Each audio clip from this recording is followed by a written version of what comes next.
এক নারী ডাকাত যার ভয়ে পুলিশও থরথর করে কাঁপে।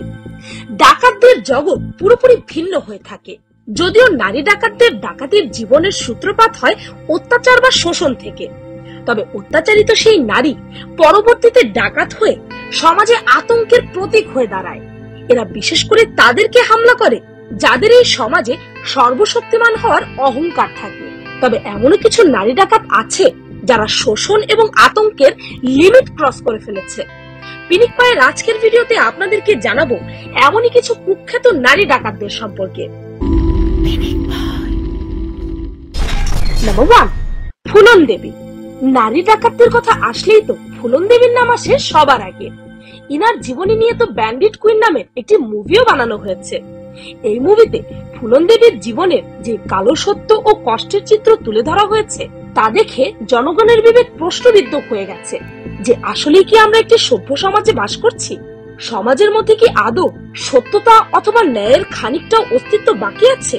যদি আপনি এই মুভিটি দেখে থাকেন তবে এ নিয়ে আপনার মতামত কমেন্টে অবশ্যই জানাবেন। মুভির শুরু হয় 13 বছরের এক আদিবাসী মেয়েকে নিয়ে, যাকে সেই ছোট্ট বয়সে তার চাইতে অনেক বড় এক লোকের সাথে বিয়ে দিয়ে দেওয়া হয়। 13 বছরের ফুলন যখন বিয়ে করে শ্বশুর বাড়িতে যায় তখন তার উপর ঘর সংসারের সমস্ত দায়িত্বের বোঝা চাপিয়ে দেওয়া হয়। এছাড়াও দাম্পত্য জীবনের সেই সম্পর্কের বোঝাও তার উপর চাপিয়ে দেওয়া হয় যে ব্যাপারে তার কোনো ধারণাও ছিল না। আস্তে আস্তে পারিবারিক সমস্যা এতটাই বেড়ে যায় যে সেই অন্যায়ের বিরুদ্ধে বিদ্রোহ করে বসে, আর তখন সে বাপের বাড়ি চলে আসে। কিন্তু সেখানেও তাকে সাপোর্ট করার মতো কেউ ছিল না। একসময় তাকে তার বাবার বাড়ি ছাড়তে হয়, আর তখন সে সময়কার এক কুখ্যাত ডাকাত দলে ফুলন আশ্রয় পায়। কিন্তু সেখানেও ফুলনের নারী হওয়াটাই তার জন্য অভিশাপ হয়ে দাঁড়ায়। আর এখান থেকেই শুরু হয় অত্যাচার ও রেপের এমন এক ধারা যা সকল সীমা পার করে ফেলে। আস্তে আস্তে ফুলনের ভেতরে নারীত্ব এবং মনুষ্যত্ব দুটোই মরে যায়। এরপর মাত্র 16 বছর বয়সে ফুলন বন্দুক হাতে নেয়। আতঙ্কের দ্বিতীয় নাম হয়ে ওঠে সে, বিশেষ করে তাদের প্রতি যারা এতদিন তার উপর অত্যাচার করে আসছিল। ফুলন দেবী যখন বেমাহিতে ঠাকুর সমাজের 22 জন রাজপুতকে নৃশংসভাবে গুলি করে হত্যা করে তখন সে তার আতঙ্কের শীর্ষে ছিল। তবে ফুলন দেবী 1983 সালে আত্মসমর্পণ করে ফেলে আর কোন রকম মামলা মোকদ্দমা ছাড়াই টানা 11 বছর জেলে শাস্তি ভোগ করে। 1994 সালে জেল থেকে বেরিয়ে সে রাজনীতিতে ঢুকে পড়ে এবং একজন সংসদ সদস্য হয়ে যায়। 2001 সালে রাজপুত সমাজের এক লোক শের সিং রানা ফুলন দেবীকে হত্যা করে।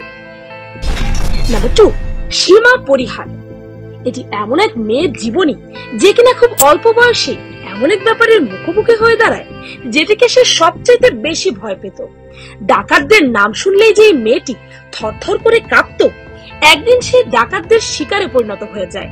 উত্তরপ্রদেশের ওরাইয়া জেলার একটি গ্রামে এক রাতে ডাকাতরা হামলা করে আর 13 বছরের একটি মেয়েকে অপহরণ করে নিয়ে যায়।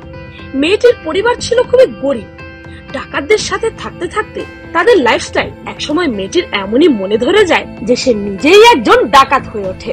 যৌবনকাল আসতে আসতে সীমা প্রায় 70টি হত্যাকাণ্ড ঘটিয়ে ফেলেছিল। অপহরণ, লুটপাট, ডাকাতির মতো ব্যাপারে তার নাম ওতপ্রোতভাবে জড়িয়ে পড়ে। আতঙ্কের রানী সীমা 2000 সালে কোনো এক কারণে আত্মসমর্পণ করে দেয়। এরপর সে বিগ বস শোতেও পার্টিসিপেট করে। সেখানে কন্টেস্টেন্ট হিসেবে থাকাকালীন সে নিজের জীবনের অনেক সত্যই তুলে ধরে। Number 3, Putali by. পুতলি বাইয়ের আসল নাম ছিল গহর বানু। সে খুব দরিদ্র পরিবারের সন্তান ছিল, তাই পরিবার চালাতে তাকে মজলিসে নাচ গান করতে হতো। নাচ গান করে সে নিজের পেট চালাতো, আর এখান থেকেই তার নাম পড়ে যায় পুতলি বাই। এ সময় মজলিসে পুতলি বাইয়ের ওপর সে সময়কার এক কুখ্যাত ডাকাত সর্দার সুলতানের নজর পড়ে যায়। পুতলি বাইকে তার এতটাই পছন্দ হয়ে যায় যে সে প্রায় পার্সোনালি তাকে নাচ গানের জন্য ডাকা শুরু করে। এরই মধ্যে দুজনের প্রেমে পড়ে যায়, আর এভাবেই পুতলি বাই তার প্রেমিকের ডাকাত দলে যোগদান করে। এভাবেই সে একজন নর্তকী থেকে ডাকাত হয়ে যায়।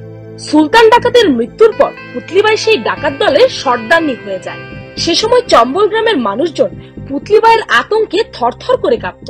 একবার এক পুলিশ এনকাউন্টারে পুতলি বাইয়ের একটি হাত কাটা পড়ে যায়, তবে এক হাত নিয়েও সে আতঙ্কের রানী ছিল। তবু কেন জানি সবাই তাকে একজন সাহসী এবং নীতিবান মানুষ হিসেবেই চিনত। 1956 সালে পুতলিবাইকে পুলিশ এনকাউন্টার করে মেরে ফেলে। মমতাময়ী কোমল নারীরাও যে এতটা ভয়ঙ্কর এবং নিষ্ঠুর রূপ ধারণ করতে পারে তা এদেরকে না দেখলে হয়তো এই পৃথিবী জানতেই পারতো না। তো কেমন লাগলো আজকের এই ভিডিওটি কমেন্টে জানাবেন কিন্তু। আর চ্যানেলটিকে সাবস্ক্রাইব করে বেল আইকনে অল নোটিফিকেশন অন করতে ভুলবেন না যেন। আমি ফাল্গুনি, আজকের মতো পর্যন্তই, দেখা হচ্ছে পরের ভিডিওতে।